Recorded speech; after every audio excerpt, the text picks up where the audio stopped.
আজকে চলে আসলাম বিশারাবাড়ি। আপনারা দেখতে পাচ্ছেন বিশারাবাড়ি কেন্দ্রীয় মসজিদ, এর উপর দিয়ে আমরা যাচ্ছি। মাঝখানে কসবা টু কোটিচৌমুনি রাস্তা। এই যে সামনে দেখতে পাচ্ছেন বিশারাবাড়ি প্রাইমারি স্কুলের মাঠ এবং প্রাইমারি স্কুল। বিশারাবাড়ি প্রাইমারি স্কুল থেকে আমরা উত্তর দিকে যাচ্ছি। দেখুন, আপনারা আমাদের সাথেই থাকুন এবং দেখতে থাকুন কসবা উপজেলার একটি সুন্দর গ্রাম, বিশারাবাড়ি গ্রামের সৌন্দর্য। আমরা বিশারাবাড়ি মধ্যপাড়া পশ্চিম পাড়ার দিকে যাচ্ছি। নিচের দিকে অনেক বাড়িঘর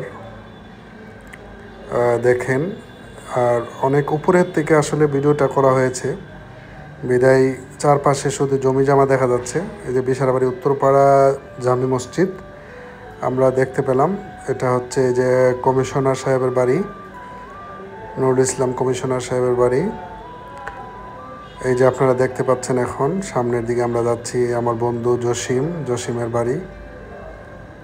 তারপর আমরা এখন যাব শালিকপাড়া।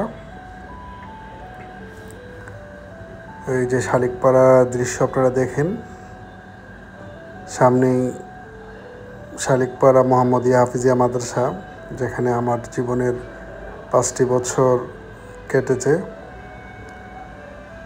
এই মাদ্রাসায়। তারপর আপনারা দেখতে পাচ্ছেন শালিকপাড়া জামি মসজিদটি দেখা যাচ্ছে, এখানে একটা পুকুর দেখা যাচ্ছে। তারপর এখানে আমার খালাম্মার বাড়ি, এই যে সুমন ভাই, লুকমান ভাই, আমার খালতো ভাই, ওদের বাড়ি দেখা যাচ্ছে। তারপর হচ্ছে আমরা শালিকপাড়া পূর্বপাড়ার দিকে যাচ্ছি। অনেকেই রিকোয়েস্ট ছিল আমাদের বিশারাবাড়ি এবং শালিকপাড়ার ভিডিও করার জন্য। তো আসলে শখের বসে এগুলো আমি করি। আপনাদের অনেকেই আমাকে মেসেজ দিচ্ছে বা কল দিচ্ছে যে আমার এলাকাটা একটু ভিডিও করে দেখান বা আমার গ্রামটা একটু ভিডিও করে দেখান। আসলে আমি কিন্তু পার্ট টাইম এগুলো করি, ফুল টাইম করি না। হয়তো দিনে আধা ঘন্টা সময় দিই অথবা সপ্তাহ 2-3 দিন সময় দিই। এ হচ্ছে শালিকপাড়ার একদম দক্ষিণ পাশটা। শালিকপাড়াটা কিন্তু অনেকটা বড়, এই সাইডটাতে দেখা যাচ্ছে অনেকগুলো বাড়িঘর।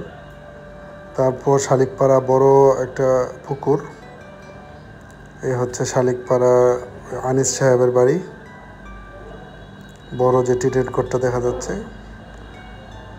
এ হচ্ছে শালিকপাড়া। আমরা শেষ করে আমরা এখন বিশারাবাড়ি জমির মাঝখান দিয়ে বিশারাবাড়ি গ্রামের বাকি অংশটুকু দেখব। দর্শক, আপনারা আমাদের সাথেই থাকুন আর দেখতে থাকুন গ্রাম বাংলার দৃশ্য। আপনারা এখন দেখছেন কসবা উপজেলার কসবা পৌরসভার 4 নং ওয়ার্ডের একটি অন্যতম গ্রাম, সুন্দর গ্রাম বিশারাবাড়ি। এ হচ্ছে বিশারাবাড়ি মধ্যপাড়া। এখানে অনেকগুলো বাড়িঘর, এখানে মসজিদ আছে, তারপর বিভিন্ন ধরনের দালান কোঠা আছে। আসলে বিশারাবাড়ি গ্রামের দিকে তাকালে মনে হয় না এটা গ্রাম, এটা শহরের মতোই মনে হয়, কারণ এখানে অনেকগুলা বিল্ডিং আছে। বিশারাবাড়ি যে রফ ভাইয়ের বাড়ি। তারপর আমরা এখন চলে যাব বিশারাবাড়ি কেন্দ্রীয় মসজিদের উপর দিয়ে বিশারাবাড়ি দক্ষিণ পাড়াটা দেখব। এই যে আপনারা দেখতে পাচ্ছেন বিশারাবাড়ি দক্ষিণ পাড়া, রাস্তার দক্ষিণ পাশে সৌন্দর্য, রাস্তার দক্ষিণ পাশে অনেকগুলো বাড়ি। একদম হেলিকপ্টার থেকে যে ভিউটা আসে, এই ভিউটা আমি চেষ্টা করেছি আপনাদের জন্য। যারা প্রবাসে থাকেন তারা অবশ্যই ভিডিওটি শেয়ার করে দিবেন, লাইক করবেন, কমেন্ট করবেন। ধন্যবাদ।